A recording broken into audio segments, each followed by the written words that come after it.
Well, this is House of Mutasiga Videos, and you welcome viewers.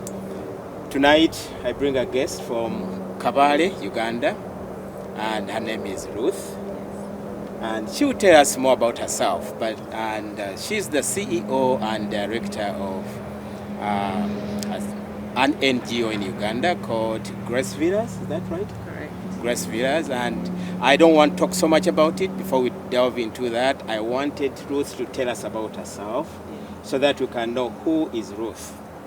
Then you tell us more about Grace Villas. Who is Ruth, if I wanted to know about Ruth? Thank you. First, let me say how honored I am. Thank you so much for inviting me onto your show. So like you said, my name is Ruth. The middle name is Kendeje, and then the last name is Ndyabahika. So I'll start by talking about my heritage.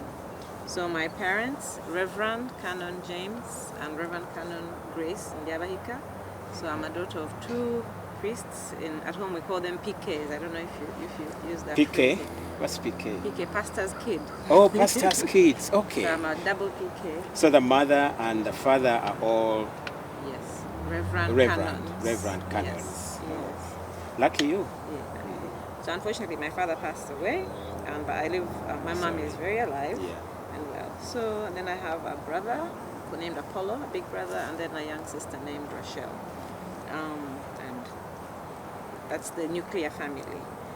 I'm a child psychologist by profession, and 10 years ago, in 2013, I moved to the hills of Kabale in Uganda, southwestern Uganda, to open a sanctuary. It's a safe space for girls who are at risk, orphans and vulnerable girls, and it's named Grace Villa after my mother. Okay. Before maybe you go there, tell us about your journey from Uganda. You're born in Uganda. Yes. Your education, and how did you, from that childhood to where you are and to the stage where you started this NGO. So what have you gone through as far as education? Where did you go? And if you don't mind. No, I don't mind at all. So from childhood, it's going to be a long story because I have many years. No, I'm joking. So like I said, my name is Kendeje, and Kendeje, you know how our names at home usually have meaning. What does Kendeje mean? So Ndeje in Shiga is an airplane. Oh. Ndeje. Okay. So my mom was expecting me on her maiden flight to Chicago. Oh, sure? Yes. Okay. And my grandmother said, my grandchild is going to be born in an airplane. And she named me Wow, Kendeje. that's interesting. Ndeje. So I am of an airplane. Okay. So I'm born in Chicago a long time ago. Okay. But I don't remember it because I left when I was, I think, 3. And so my parents moved a lot for education. Their bishop, they had a fantastic bishop, the late Festo Chibenje. Oh, yeah. I remember him. So he ordained the first 3 women who were priests in the Anglican Church of Uganda. And they were the first women to become priests on the continent, in Africa. And one of those was my mom. Okay. So she went to Chicago. They went to Chicago for education. I was born there. Then we went to Scotland, and that's what I remember. So my early years were in Aberdeen. Then, so I'll jump all the way to Uganda, but just know that I went to 7 primary schools. Oh. And 5 high schools. Okay. My PLEs were at Nakasero, so if there are any OBs or OGs watching, I'm a Nakasero product. That's my P7. My kids started in Nakasero. They did. So your kids are also my... Yeah, they are OBs my and OBs and yeah. OGs. I love that school. Yeah. And then I ended high school. Well, my senior 4 was in college school, Makerere college school. So fast forward to college, where I went to Northeastern University in Massachusetts and to Willow College.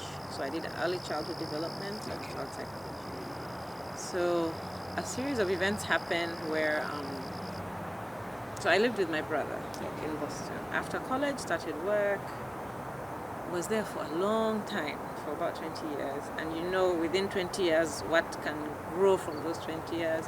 your best friends, your career. Because remember, it's from the end of high school till the end of university. So your school, childhood friends, your career. And I was happy. Yeah. I liked it. I had a good fellowship with church I was going to.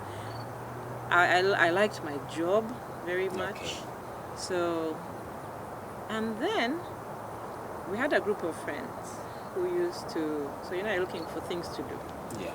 So we had a group of friends that we used to pray with. So it was kind of like a Christian group, and they were all Americans, and my brother and I were the only blacks in that group. Yeah. So what we would do is do movie night. So once a month we'd choose a home, do a movie and eat and then go home. So we were hosting, and I think they looked for the most Ugandan African movie they could find in Blockbuster. Young people, there was something called Blockbuster before Netflix, so where you'd go and rent movies. Yeah. So they brought something called Invisible Children. It was about Joseph Kony. Yeah. I saw it. Yeah. I liked it. So it was still the rough cut. It hadn't come out yet. Yeah. It was the rough cut. And I remember we watched it. It was, you know how sad it is. Very, very sad thing to watch. And then it's a documentary. So it's actual, what's happening is actually happening to those children. Yeah. I've always loved kids. I remember it was tough. We all cried, which I think most people who watched it got emotional. But now they turned to us and asked us questions. When did this war start? Who is Kony? What? I had no answers. Because I knew there was something happening. But you are not there. Yeah. And for me, it was not an issue. It was terrible, but it was not something I followed. So I remember we said we were embarrassed, ashamed. So it made me go deep. Went on the back and got the phone number and contacted those people who had created the documentary. And I contacted them. They actually responded. Okay. And we asked, can we be a part of whatever it is that you're doing? Turns out they had a thing called Invisible Children, a movement, a kind of movement where they were trying to raise awareness. Okay. And we joined that. So that's basically how I entered the world of caring, just caring. I think charity, caring. Okay. So I guess now that was the inspiration, and that was the question I was going to ask you, that what inspired you to start that? Now, so you are inspired because of that. That's when you are inspired to start Grace Feeders. Okay, now tell us more about Grace Feeders, so that we know what is Grace Feeders and what you do. So it's a home. It's a safe space for girls who are at risk. Okay. So right now, every child that is brought to us is brought by either the police or the probation, or it's police, probation. Yes, those are basically the main people who bring children to us.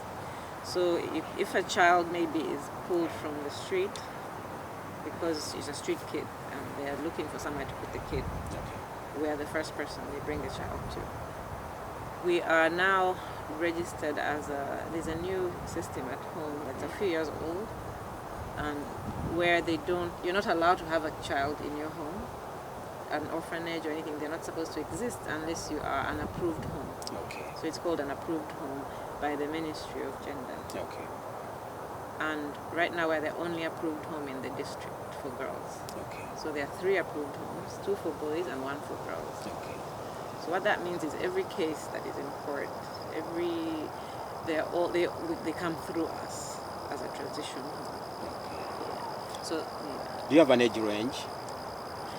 we do. Yeah. It sometimes gets breached a bit. So in the Constitution we said the youngest is 6 to come into our home, and the eldest to enter the home is 21, and autonomy is 22. Autonomy as in leaving the home. Yeah. So. Or 22. That's when they can leave the home. Yes. Okay. So all in all, what's your mission? I know I've read your mission on the website, but in case somebody whoever's watching this video and wanted to know what your mission is, can you elaborate on that? Can you just tell us briefly what your mission is in general? So it's to provide a safe space for girls who are at risk and to give them all things that would elevate them in life. So the main thing is safety. Like I think that's the first thing is a safe space. Then we give them the other things that children need to become, just like what we want our own children to. So we think, what would we want for our own children, and how can we go about giving that to a child who basically had nothing before they came home. So we looked at it and said the main things are safety, education, nurture, love, nurture, healthcare. Of course, we have to have food, good food, and then also not just raise kids who are just, we're loved, but then how do we make sure that these children are, when they come out, they're amazing. Yeah. Just kids who are confident, kids who know what they want in life, who are good, and who pursue big things. Who don't just, who actually have big ambitions for themselves. So it sounds big. It sounds very, even for us, ambitious. But I think I'm happy. Yeah, amazing. Yeah, because we've hit 10 years and we're actually seeing at least the first group. Now we're praying for the other groups, the younger ones and all that. But the ones who have graduated from university, they're already. These girls make us very, very, very proud. They are doing very well in school. They are doing good in their communities. Yeah. They are culturally conscious, which was very important for us as well, by the way, to be proud of being a Ugandan and of your traditions. Then they are Christians. Yeah, so far, at least we're happy with the first group. Yeah. And we're hoping that now the younger ones, it helped us. I even thank the girls all the time because they are the best teacher for the young ones. If they see their older ones and see how they are, it also affects how the young ones grow. So you were in Kabale. Are you restricted, or do you receive children from other districts, or mainly from Kabale? So in the beginning, we were a CBO, which is a community-based organization, but we grew, thank God, and we applied for non-government organization status. Okay. And they allowed us to spread the whole country. And right now, we have girls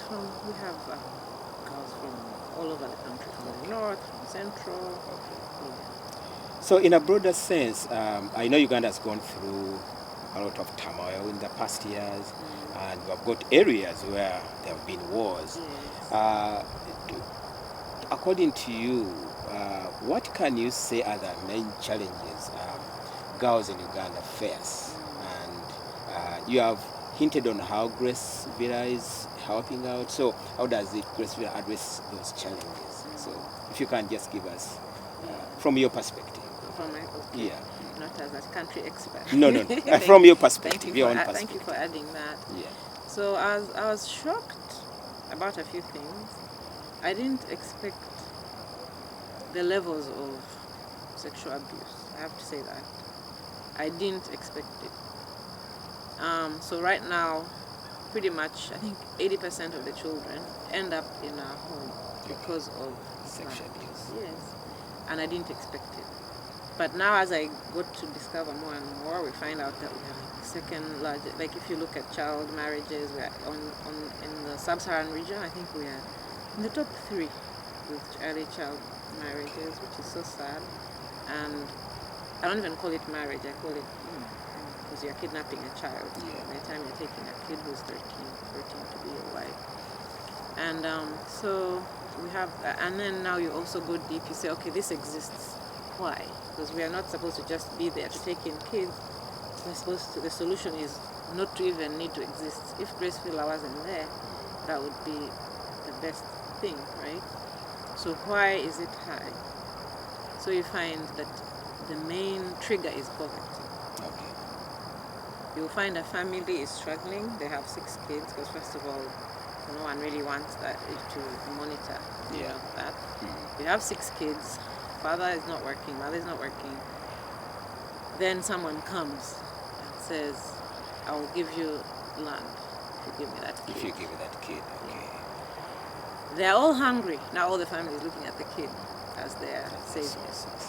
Or, now for me this is even worse, you'll find a family where they have 3 boys, 2 girls, they want the boys to go through school, and they will sell the daughter to get fees. Put the boys through school. Yeah.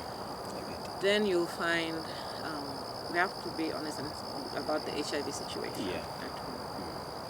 That ravaged pretty much most of Uganda. And the West didn't survive. So you find all these grandmothers. Now this is another thing I didn't expect. The parents are grandmothers because that middle class is not there. Their children died and left them with the grandkids. Now imagine you're an old woman, you had 3 boys. All 3 boys have died. The 3 boys each had 5 kids. So how many kids are in the grandmother's house? 15. Really. Now I remember the grandmother used to do agriculture. And her little plot of land, right? She's now old, and the kids are young. Because remember, it's actually very, very, very sad. Then luckily Uganda has what they consider the universal education. So you find sometimes they manage to put the kids through primary school, which is also a struggle. It's a struggle. Because it's I've free. seen cases. It's free for school. You have to buy bricks because schools are always expanding. You have to bring your pencil and your pen and your exercise books. You have to have a nice uniform. If it's torn, they'll chase you away. If it's torn, you have to have lunch, which you pay for. So all these things now limit people from going to school. But now imagine, anyway, it's just all these things, and I think I mentioned, poverty.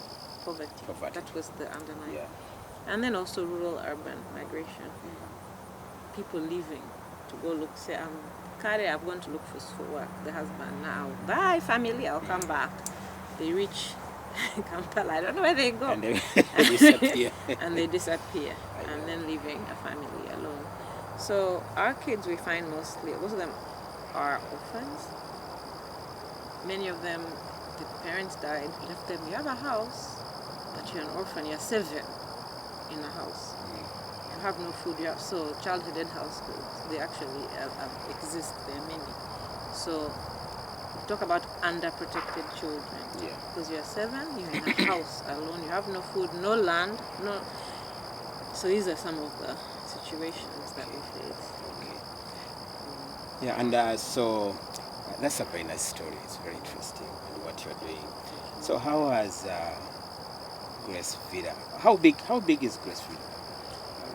So the house, we have 30 children who live with me. Grace Villa has 215 children in the program.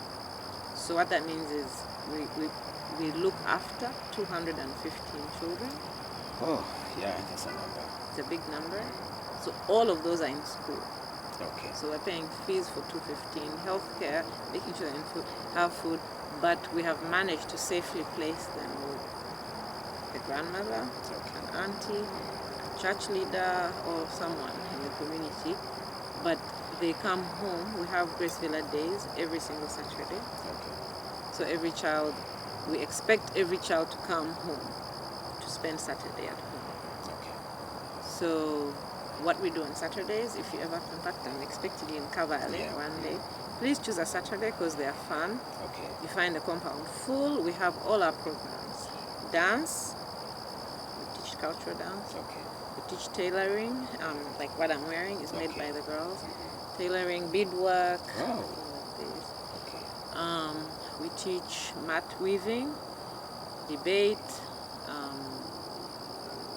film. We have a film school. In fact, you should come and teach them some skills, extra skills. It's called, the girls who named it Villa Wood. Because it's Grace Villa. Villa Wood. From Hollywood. I wanted Chichiga Wood, but they refused. So I think you're hearing what we're doing. So we're trying to skill the girls. Besides, they're all in school, but every child must learn an extra skill. We also have football and tennis and golf sports. So at home, it's not enough. Sometimes you're blessed, and yes, education is enough. But most people need a side hustle, like an extra thing that they're good at. So that's what we are now encouraging them to learn a skill. But then it's also helping us. Because this, by the tailoring, we call it chikazi, our tailoring line, it brings in about 30% of our budget. Chikazi, you said chikazi? Tailoring. Oh, tailoring, Yeah. okay. It actually brings in 30%? Yeah.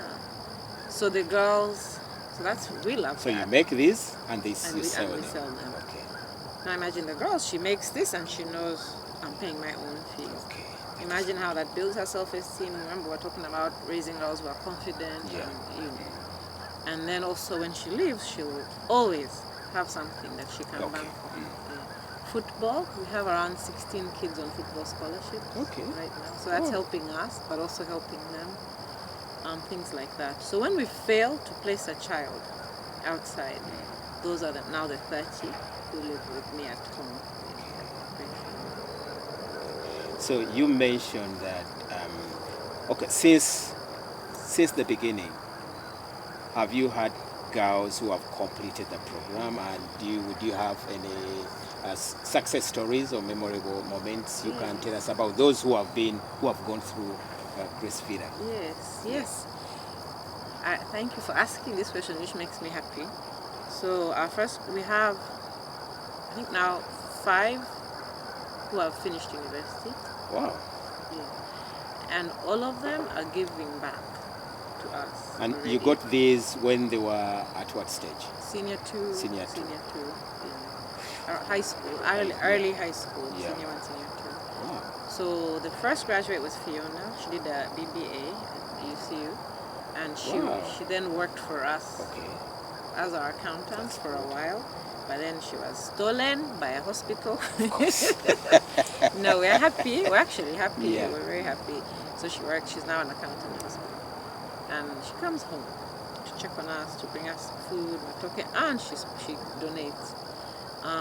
So we have many girls who have graduated, but then amongst our success stories are also girls who are still in university. Okay. I like to talk about, because it's a source of pride, we have Chirabo, who is in Mauritius. Okay. Oh. At Africa Leadership University. Wow. So this girl gets this full scholarship. We were really happy. And then she gets there, and her first year runs for vice president. Of the and school. she wins. So she's now the current vice president at ALU. While there, she works, because the girls work at home, by the way. We don't joke with that. So she gets there and gets a job in the cafeteria. Works cafeteria, and people ask her, but you're the vice president. Why are you working? And she's like, this is her giving us her testimony at home. Not going to the mall, not shopping, not eating outside because she works in a cafeteria. She's saving all her money. Comes home with the same clothes she went with and bought us an acre of land. For the school, for the Vida. Yeah. That is wonderful. That is wonderful. Yeah. So, and in her head, she said, we need land to cultivate. Okay. So we're never hungry. And indeed, that's what. So she spent that holiday barefoot. Our girls don't know why they don't like boots. Barefoot digging. And the next day she came, we were actually harvesting, eating the beans, the bichori, the maize, and from which the girls cultivated. Those are nice stories. Those are very nice stories. Then we have these girls who are doing amazing things. She actually got into Stanford for some program. Miss Bishop Baram, you see in Kabale, is our child. Okay. I like that. I like them running for such things, for leadership positions, as long as they have strong platforms. And we build that. Even at home, we have Miss Grace Villa every year. And it's a very serious competition. Miss Grace Villa and all the cabinet under that. So we're teaching them leadership because we want, we have so many things we fight for as women. And we're not...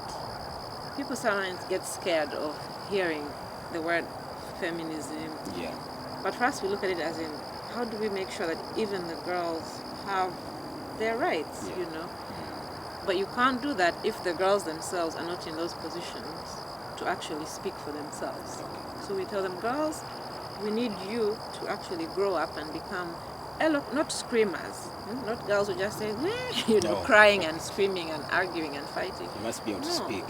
Be eloquent, be wise, know how to present your argument, your case, and then be the voice that will change your families, take away those cycles of poverty, just the generational community cycles of poverty. It starts with that. Anyway, so we're praying that what we're doing will... So I know you're in Kabale, and how does the villa, how do you collaborate with the local community and maybe other organizations to achieve your goals? Yeah.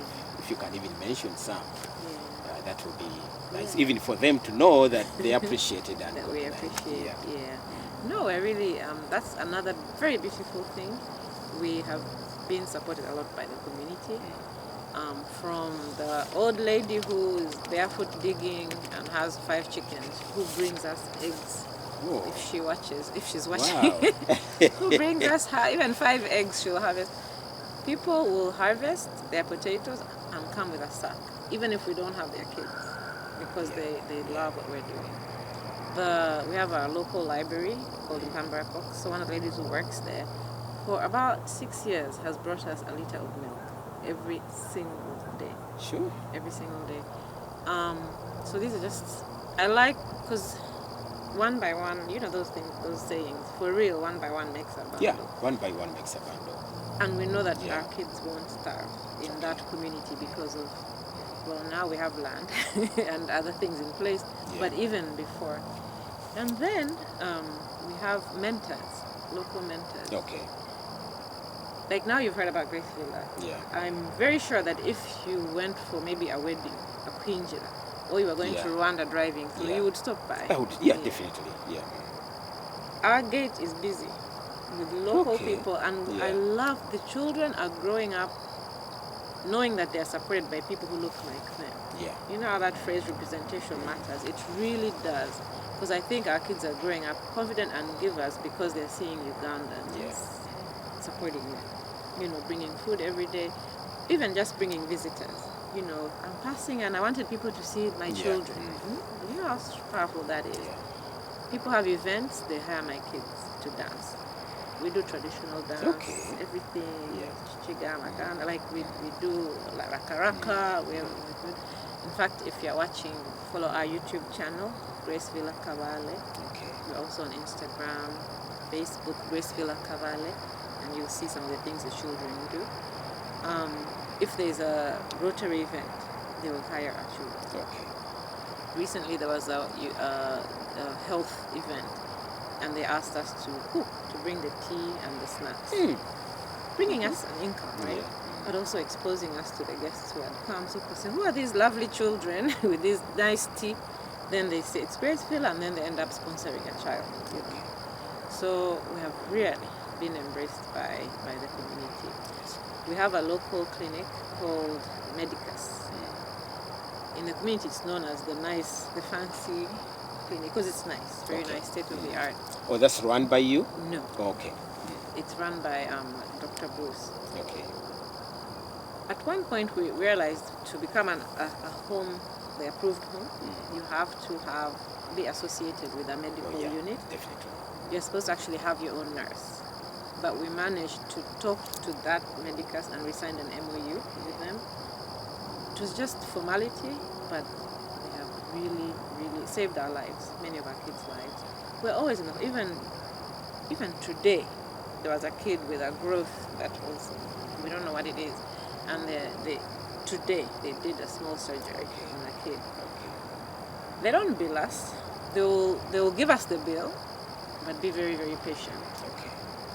And you know that doesn't happen at home. It doesn't. They'll be patient. They bill you before they do the service, give you the service. Who are you? You know, they don't.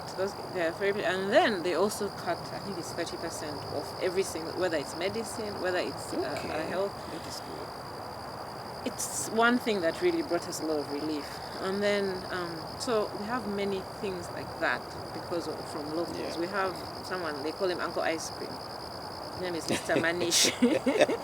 Uncle Ice Cream will be there dancing, sweating in the sun, practicing, because we practice a lot. Like, we are very good dancers, but it's because we practice very much. A pickup will show up, and I'm not joking, like full of ice cream. From this person who's in Kampala, who just thought about the kids. His name is Manish. He's Indian? Barsani, yes. Yeah. And a picker comes with ice cream, things which I'm not going to buy the children That ice is cream. good, yeah. We have money, Yeah. the money, it's going for school fees. So in COVID, a truck, remember when they were not allowing cars to move? Yeah. He sent a truck with, I think, 30 bicycles. So up to now. For the villa? Yes. And we were just there, and we see a truck, and it was full of bicycles. So other people were suffering. So we have such people in Uganda. We have such world-hearted people at home. It's my best discovery. Yeah. Best discovery. Yeah. Wow. So we struggle because we don't have an umbrella. Like most people think, oh, she was in America, she came back with Americans. No. So at first it was on purpose. Like I wanted the first 3 years to be organic.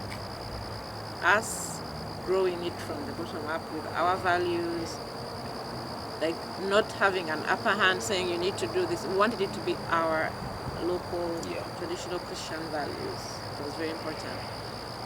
Then we and that's why we brought in those other things, the tailoring,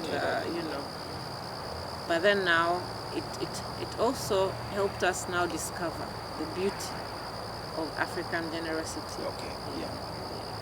Okay. So in what, if I may ask, in what ways can people from all over the world, from around the world, get involved in this villa, in the mission, your mission? Yeah. So a big need that we have is school fees. Because you can imagine if you have your own family of 3, you're struggling. But now imagine a family of 215 kids. So we're constantly struggling for school fees. We have a drive going on right now. What would it take for fees for one child? So it depends upon the age of the child. So we now say just if someone gives $30 a month. Okay. By the end of the year, you would have paid fees for a kid. Okay. Because if I start now giving the different, that's what I wanted. Something because we like have that. some in Mango SS, some in Kabale Primary School, some in, so that now becomes a median that enables all the children. Okay. Yeah. So $30 a month can go along with. Yes. Okay. So, what are some of your future plans or goals, and how would you envision the organization growing and making even a bigger impact? Amen. Yeah. So like I said, we celebrated 10 years. 10 years. Big deal. Praise the Lord. We call it 10 years of miracles.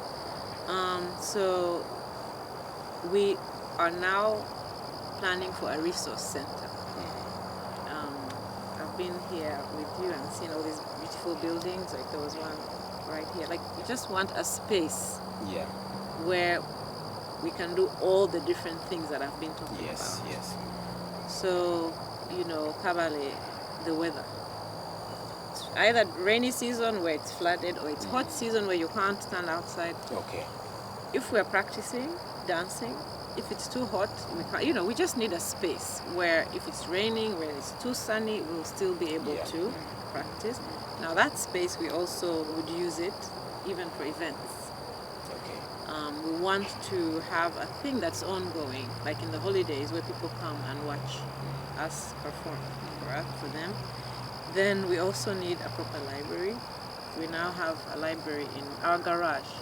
We didn't have a car, so we put our books in there, and it's a very well used and well loved library by children in the community. And through it, we even started a book club. We have Kigezi Book Club, and I know some of them will watch this, KCB. So every last Saturday of the month, people come. In fact, if you're ever in Kabale, last Saturday of the month, we have a Kigezi Book Club. We want a space that has a library. There's a Uganda Industrial Research Institute. Donated 20 industrial sewing machines to us. Wow. 20 of them. They came home. We didn't have the space, and they took the machines back. They took the machines back. Because they can't give you machines if you can't use them. We begged, and they gave us 6, and we removed all the chairs from the sitting room and put them there. And but so is the offer still on? It's still on. Okay. So we need dedicated space to have that tailoring room. We need a space where we bake from, not outside. Now we put we use charcoal, we put it outside. We need our own bakery. We even bake for weddings. Okay. You know, we've reached that point, baking for weddings, but we need a proper space. So basically, what I'm just giving you examples of the things that we would put in that resource center. Yeah. So our next vision, our vision now, our plan is to build a resource center. Now, coming back to you specifically, do you have any specific stories or experiences that have really personally inspired you on this journey of running Breastville? Yeah. I think if people ask what my inspiration is, I've always said my mom, and you've heard her story. Yeah. But now it's the children. It's the children. Yeah. These girls who don't allow their pasts to define them, and who have created all those beautiful things that the stories that I've told you about them. There are a million stories. Let me pull one out of our home. Yeah. So we were renting for 7 years. Loved the house we were renting in. Even did it up, renovated it, and it was our home for 7 years. Right when COVID hit, we received an eviction notice. Oh no. The owners wanted their home back. Okay. We were very upset, but not angry because it's their home, you know, you want your property back. But they gave us 3 months. So now 3 months to move hundreds of children and programs. Where? First of all, where? Kabale. So, granted, we were not the best, we were not always on time with rent, so, you know, and all that. And that time when they evicted us, we didn't have good, the account was not looking good. And it was a very, very scary time, let me just say that. It was actually my most scary time. With some friends, we started trying a house hunt on bicycles because no cars on the road. But I didn't tell people at first. I'm not good with bad news, and I just kept it quiet until 2 months had passed because I was waiting for a miracle. Because God has been doing many miracles along our journey, and I knew something was going to happen. But the miracle didn't come. So I told people, and we started house hunting.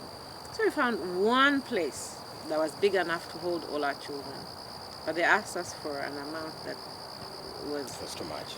Yeah, because we thought they would rent, and they said we're not renting. You have to buy. So how much we asked? I don't even know why we asked, because we didn't have money. And they said, I think 850 million, something. Wow. I walked away. Clearly, it's not meant for us. But then my brother, I have a brother named Apollo, who you've met, and he's a firm believer in Breastville. Yeah. At that point, we had never done a fundraiser, ever, like a real fundraiser. So he said, Ruth, we're going to do a fundraiser for the home, and we're going to get that house. That money. So I said, look, it's embarrassing putting our misery out there. He said, no, let's do it. He pushed, and we did. So we put it out on Facebook. I became spokesperson for them. You know, it was a serious, you know, I'll never forget that period. So luckily, so we went through brokers, and we found that the price was lower. It was 600, so not 800. So it came down to 650. Long story short, in 3 months, we had raised the You had the money? So wow. We moved into our new home. And was this fundraising all over? It was all over the world. Yeah. But the way Ugandans embraced it, people had never heard, people who didn't know. That is wonderful. People shared it all over their statuses. Yeah. It went viral in Uganda. People did car washes, people sold things. I had one friend who was a fresh friend. She wasn't like an old friend. I think she was like 1 year in my life. You know that she wanted to take out a salary. She actually took out a salary loan to help. But we ended up not needing it because we raised enough money. She took it out and we paid her back immediately because we actually used it to like say we thought we would use it, but so then another person, like people did, someone had family, something, like people just went above and beyond. Yeah. People, 5,000 shillings, a student in Makerere, high school students, even the woman who was selling the house called me and said, can you imagine, my son told me we are fundraising for an orphanage called Grace Villa to buy a new home. Her son was getting money from her to put in our new home. Yeah. Wow. So yeah, so that's, I think that to me that was That's very one of my highlights. And then the kids feel like they prayed for that house, you know, because every night we fasted. So that's the place you are in now? Yes. Yeah. Okay. Our miracle home. We call it the miracle That's the home. miracle home. Okay. Yeah, so before we actually finish this, is there anything else you would like to share with our audience who will be watching this from wherever they are? Is there anything you want to share about Grace Villa and or the importance of empowering girls in Uganda in general? So, anything you want to share before we wind up? Yes. Well, people often ask me why our boys. What about our boys? Because they're boys also. And we care about boys very much, and we actually have some boys we support, but it's not really illegal, but we're not really supposed to. It's not in the constitution. But we had to start somewhere. Yeah. You know, we are small. It was a family-started organization, and if you're going to start somewhere, you would do it where the need is greatest, and where also the impact is greatest. And we're honestly seeing how our girls are already helping their families. Okay. Yeah, we're seeing what statistics say that girls are, I think, like 40% more likely to support their families and communities if you support a girl child. And the need is deep.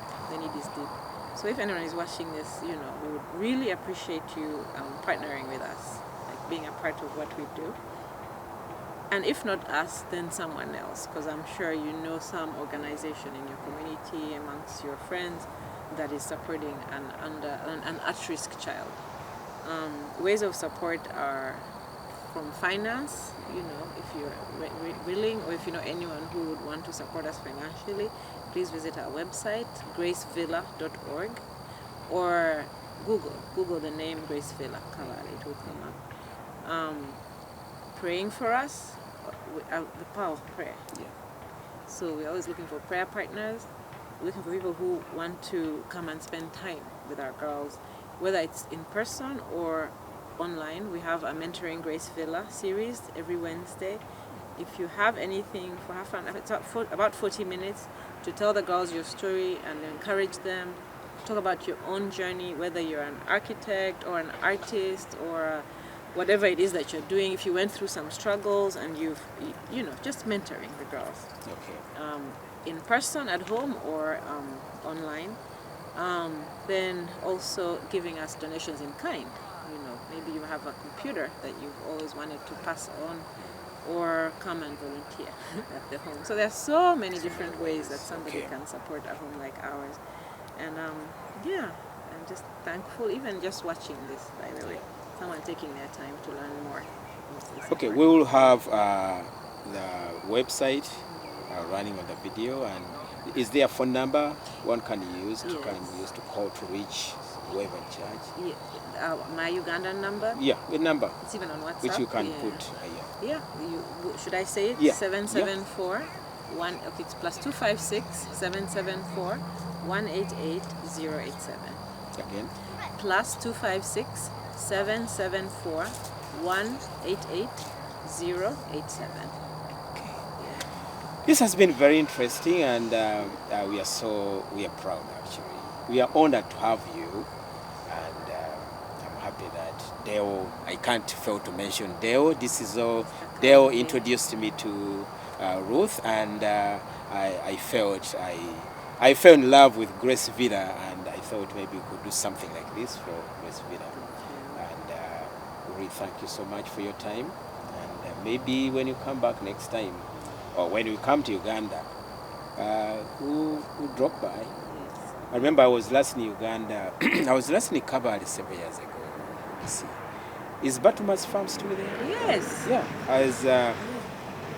They're big supporters. But more Mr. original, is Batuma. this he passed on? No, he passed on. Okay. His son Ivan and his grandson Alvin. Because I Very worked big with him. supporters He had a problem of ground fires at his farm, and when I was still at the university, they sent me there to do a studies on his farm.